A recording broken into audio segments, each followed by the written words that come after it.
Hi friends, welcome back to our channel Kalpana మనోలాక్స్. Srisailam road trip చూసారు కదండి, అది పార్ట్ 1, ఇది పార్ట్ 2. ఇప్పుడు మనం ముందుగా వెళ్తుంది ఏంటంటే బ్రిడ్జ్ పై నుండి వెళ్తున్నాము. మెల్లిగా బ్రిడ్జ్ పై నుండి వెళ్తూ ఉంటే మనకు ముందర ఏంటంటే చిన్న చిన్న షాప్స్ కనిపిస్తూ ఉంటాయండి. అవి మనకు లైవ్ ఫిష్ అన్నీ దొరుకుతూ ఉంటాయి. ఎందుకంటే పక్కనే కృష్ణమ్మ తల్లి గంగా నది ఒడ్డునే ఉంది కదా, అక్కడ అన్ని లైవ్ ఫిషెస్ అన్నీ దొరుకుతాయి. మనకు ముందర చూసుకుంటే మీరు అబ్జర్వ్ చేస్తే మనకు ఒక టోల్ గేట్ వచ్చిందండి. టోల్ గేట్ కి మనము అమౌంట్ కార్కి అయితే 70 రూపీస్ కట్టాలి, పే చేయాలి. టోల్ గేట్ కంప్లీట్ చూసుకొని టోల్ గేట్ కి కట్టేసి టోల్ గేట్ నుండి మనం కంప్లీట్ గా వెళ్ళిన తర్వాత అక్కడ నుండి మనం కర్వ్ లో వెళ్తాము. ముందర చూసుకుంటే మనకి పెద్ద పెద్ద గుట్టలు, కొండలోయలు అన్ని కనిపిస్తున్నాయి కదండి. దాని తర్వాత మళ్ళీ ఇంకొక మనకి బ్రిడ్జ్ వస్తుంది, ఒక చిన్న బ్రిడ్జ్ వస్తుంది. కానీ అక్కడ వాటర్ అయితే లేవండి. మేబీ అక్కడ వర్షాకాలం తప్ప మిగతా టైంలో ఉండవు అనుకుంటా. అక్కడ ఏంటంటే మొత్తం రాళ్లతోటే నిండిపోయింది. ఏదైనా వరదలు వచ్చినప్పుడు అట్లా అయిందేమో అనుకున్నాను నేనైతే. అలానే మెల్లిగా మనం ముందుకు వెళ్తూ ఉంటే అది కంప్లీట్ అయ్యి ముందుకు వెళ్తూ ఉంటే మళ్ళీ కర్వ్ రోడ్స్ వస్తాయి, ఘాట్ రోడ్స్. చిన్న చిన్న షాప్స్ అన్నీ ఉంటాయి. ప్రతిదీ మనకు ఎవ్రీథింగ్ ఏది కావాలన్నా అక్కడ అన్ని దొరికిపోతున్నాయి. మనకు కావాలంటే స్టే కూడా చేసుకునేంత వీలు కూడా ఉంది. అక్కడ ఉండేసి మళ్ళీ వెళ్ళొచ్చు. మనం అక్కడ రైట్ సైడ్ లో చూసుకుంటే చిన్న చిన్న కర్వ్ రోడ్స్ ఉన్నాయి కదండి. అక్కడ ఎక్కడ నుండి ఏమొస్తుందో తెలియదు, పెద్ద పెద్ద వెహికల్స్. అందుకే మనం జాగ్రత్తగా మెల్లిగా వెళ్ళాలండి.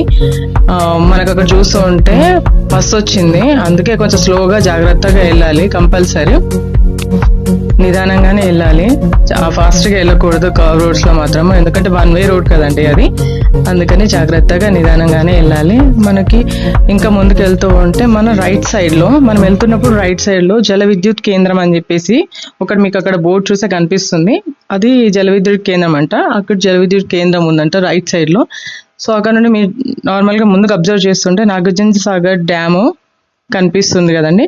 దాంట్లో మాత్రం వాటర్ ఏం లేవు. కానీ మనకు అక్కడ రోడ్, వైల్డ్ రోడ్ లో మనకు అక్కడ కర్వ్ రోడ్స్ అన్ని కనిపిస్తున్నాయి. చూసారా, మీరు అబ్జర్వ్ చేశారా? అలాగే ముందుకు మెల్లిగా వెళ్తుంటే మీరు ఒకసారి చూడండి కెమెరాలో, అక్కడ రోడ్ ఎంత చిన్నగా ఉందో. ఆ రోడ్ని పట్టుకొని జాగ్రత్తగా వెళ్ళాలి తప్ప మనం హడావిడిగా మాత్రం అస్సలు వెళ్ళకూడదండి. చాలా అంటే చాలా జాగ్రత్తగా వెళ్ళాలి, కానీ స్లోగానే వెళ్ళడమే బెటర్. నాగార్జున సాగర్ డ్యామ్ చూసారు కదా, వాటర్ అయితే లేవు. మనం ఇందాక చూసింది బ్యాక్ వాటర్ అది. ఇంకా అలానే ముందుకు వెళ్తూ ఉంటే ఇంకొక 20-30 మినిట్స్ వరకు ఘాట్ రోడ్ ఇంకా మనకు కంప్లీట్ అవ్వదండి. మేము అదే అనుకుంటున్నాం, ఇంకా ఉందా రోడ్, ఇంకా వెళ్తూనే ఉన్నాము, అసలు మనకు టెంపుల్ రావట్లేదు ఏంటి అని చెప్పేసి మేము అనుకుంటున్నాము. అస్సలు రావట్లేదు, వెళ్తూనే ఉన్నాము. మెల్లిగా అలానే ముందుకు వెళ్తూ ఉంటే మనకు అక్కడ చిన్న చిన్న స్టాప్స్ ఉన్నాయి, స్టాల్స్ లాగా. తర్వాత రైట్ సైడ్ లో ఏదో ఉందండి, అది ఐ థింక్ ఏదైనా చిన్న విలేజ్ లాగా ఉంది అనుకుంటా. మీరు మా కార్ని అబ్జర్వ్ చేస్తుంటే అక్కడ నుండి రైట్ సైడ్ నుండి ఎంత కర్వ్ తిరిగిందో చూసారా మీరు? అక్కడ మనకి రోడ్ సైడ్ లో నేను చూపిస్తాను, మీరు చూడండి. అక్కడ మీరు ఘాట్ రోడ్ సైడ్ చూడండి, వెహికల్స్ అన్ని వెళ్తున్నాయి వస్తున్నాయి. అక్కడ ఘాట్ రోడ్ లో ఎంత డేంజరస్ ఉందో చూసారా మీరు? అబ్జర్వ్ చేయండి ఒకసారి, కనిపిస్తే మాత్రము. వెళ్తుంటే ముందు నుండి ఒక బస్ వచ్చింది, అందుకే మా హస్బెండ్ పక్కనే ఆపుకున్నారు. ఎందుకంటే పెద్ద వెహికల్స్ కదండి, మనం కొంచెం మెల్లిగానే వెళ్ళడం బెటర్. ఎందుకంటే అదొకటే 1 వే రోడ్ కదండి, జాగ్రత్తగా ఉండాలి. పెద్ద కొండలు లోయలు కదండి, జాగ్రత్తగా ఉండాలి. మెల్లిగా వెళ్ళడమే సేఫ్, మనకి సేఫ్, మనతో వచ్చిన మన ఫ్యామిలీకి సేఫ్. స్లోగా వెళ్తే తప్పేముంది చెప్పండి మీరు? అండ్ ఇంకోటి ఏంటంటే చాలా మంది కాలినడకన కూడా వస్తున్నారు. మనకి పైన కూడా చాలా మంది కనిపించారు, బైక్ పైన కూడా వెళ్తున్నారు. అక్కడ ఇంకా తర్వాత విలేజెస్ కూడా ఉన్నాయి అనుకుంటా. దాని తర్వాత అక్కడ నుండి బైక్ పైన కూడా చాలా మంది కనిపించారు. కాలినడకన వెళ్ళే వాళ్ళు కూడా ఎక్కువనే ఉన్నారు.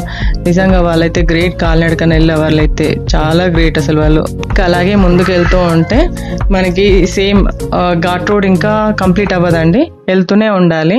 ఇంకాస్త వెళ్ళాల్సిందే కంపల్సరీ, ఇంకా వెళ్తూనే ఉండాలి. మనకి వెళ్ళిన తర్వాత అక్కడ చిన్న విలేజ్ లాంటిది కనిపిస్తుంది. మనకి ఇంకా ఘాట్ రోడ్ కంప్లీట్ అవ్వలేదు. ఇంకాస్త ముందుకు వెళ్ళిన తర్వాత అప్పుడు ఘాట్ రోడ్ అనేది కంప్లీట్ అయిపోతుంది. మీరు అబ్జర్వ్ చేస్తుంటే ఇక్కడ ద్వారాల్లాగా ఉన్నాయి కదా, అక్కడే మనకు ఘాట్ రోడ్ అనేది ఇంకా అక్కడికి కంప్లీట్ అయిపోతుంది. ఇదంతా ఒక విలేజ్ లాగా ఉంది, నాకు తెలియదు దాన్ని అక్కడ పేరేంటి అని చెప్పి. మనము సేమ్ రోడ్ పట్టుకొని వెళ్తూ ఉంటే మనకు ఒక పెద్ద బోర్డింగ్ వస్తుంది. సో అది మన రూట్ మ్యాప్ అన్నమాట. ఆ టెంపుల్కి సంబంధించిన ఎక్కడ నుండి ఎటు వెళ్తే ఏమొస్తుంది అని చెప్పి అక్కడ రూట్ మ్యాప్ ఉంది. ఆ రూట్ మ్యాప్ ద్వారా మనము అక్కడ మీరు నేను ఇందాక చెప్పాను కదండి, ఇదే రూట్ మ్యాప్. అక్కడ చూసుకోవచ్చు మీరు టెంపుల్ ఎంత దూరం ఉంది ఏంటి అని మొత్తం అక్కడ క్లియర్గా రాశారు. ఇది ఒక విలేజ్ అనుకుంటా, విలేజ్ పేరు తెలియదు కానీ ఒక విలేజ్. మీరు ఈ జీప్ అబ్జర్వ్ చేశారా? ఈ జీప్ లోనే మనకు పక్కల చిన్న చిన్న టెంపుల్స్ అన్ని చూడడానికి ఉన్నాయి కదా, సో వాటిలో తిప్పడానికి ఆ జీప్స్ వాడతారు. మీరు లెఫ్ట్ సైడ్ అబ్జర్వ్ చేస్తే అక్కడ ఒక చిన్న పార్క్ కూడా ఉంది. సో అలానే ముందుకు వెళ్తూ ఉంటే మనకు టెంపుల్ రూట్ వచ్చేసి రైట్ సైడ్ లెఫ్ట్ సైడ్ అని ఉంది కదండి. లెఫ్ట్ సైడ్ వెళ్తేనేమో శిఖరము, తర్వాత మనకు రైట్ సైడ్ నుండి వెళ్తే మనకు అక్కడ ఆల్రెడీ బోర్డు కనిపిస్తుంది, శ్రీ భ్రమరాంబిక దేవి దేవస్థానము, మల్లికార్జున స్వామి దేవస్థానము అని చెప్పేసి. సో దీని నుండి మనం వెళ్ళిపోతే మనకి ఇక్కడ గ్రీన్ కలర్ బోర్డ్స్ కనిపిస్తున్నాయి, మీరు అబ్జర్వ్ చేశారా? పాలధార, పంచదార, హటకేశ్వర ఆలయం, సాక్షి గణపతి టెంపుల్, దాని తర్వాత నెక్స్ట్ శ్రీశైలం టెంపుల్. మనకి లెఫ్ట్ సైడ్ లో హటకేశ్వర ఆలయం ఉందండి, దాని అపోజిట్ లోనే మనకి పాలధార, పంచదార ఉంటుంది కింద స్టెప్స్ నుండి వెళ్తే. ఇంకో కాస్త ముందుకు వెళ్తే ఒక 1.5 కిలోమీటర్ గనక ముందుకు వెళ్తూ ఉంటే మనకు అక్కడ సాక్షి గణపతి టెంపుల్ అనేది మనం వెళ్తూ ఉంటే మనకు కనిపిస్తుంది. మీకు ఇందాక చెప్పాను కదా కాలినడకను కూడా వెళ్తున్నారు చాలా మంది అని, చాలా మందిని చూసాను నేను. అలానే మనం ముందుకు వెళ్తుంటే సాక్షి గణపతి టెంపుల్, ఇదేనండి సాక్షి గణపతి టెంపుల్. సాక్షి గణపతి టెంపుల్ దాటగానే మనకి మెయిన్ టెంపుల్ వచ్చేస్తుంది, శ్రీ భ్రమరాంబిక మల్లికార్జున స్వామి దేవస్థానము వచ్చేసిందండి. ఇక్కడ నుండి మనము లెఫ్ట్ సైడ్ లో మనం స్ట్రైట్ లెఫ్ట్ సైడ్ లో వెళ్తే 1.5 కిలోమీటర్ వరకు మనం వెళ్ళాలి. అక్కడ రోడ్ క్లోజ్ చేసినట్టున్నారు. సో అక్కడ నుండి ఇంకా మనం కాస్త దూరం వెళ్ళాల్సిందే. ఇంకా వెళ్ళేసి 1.5 కిలోమీటర్ వరకు వెళ్ళి అక్కడ నుండి రైట్ తీసుకుంటే మనకి అక్కడ రూట్ వచ్చేస్తుంది. స్ట్రైట్ వెళ్ళేసి మనము మళ్ళీ లెఫ్ట్ తీసుకోవాలి. మనం రైట్ నుండి వెళ్తే మనకు టెంపుల్ వస్తుంది. మేము అక్కడ నుండి ఇంకా అక్కడ స్టాప్ చేశారనమాట, వెళ్ళకూడదు అక్కడ స్టాప్ చేసాము అని చెప్పేసి, వెళ్ళొద్దు అని చెప్పేసి అక్కడ కార్ పార్కింగ్ చేసేసుకొని మేము ముందు ఆ టెంపుల్కి ఆటోలో వెళ్ళిపోయామండి. మీకు ఇంతవరకు నా వీడియో నచ్చినట్లయితే ప్లీజ్ లైక్ చేయండి, షేర్ చేయండి, సబ్స్క్రైబ్ చేసుకోండి, కామెంట్ కూడా చేయండి వీడియో నచ్చినట్లయితే. బై ఫ్రెండ్స్, ఇంకో వీడియోతో మళ్ళీ కలుస్తాను.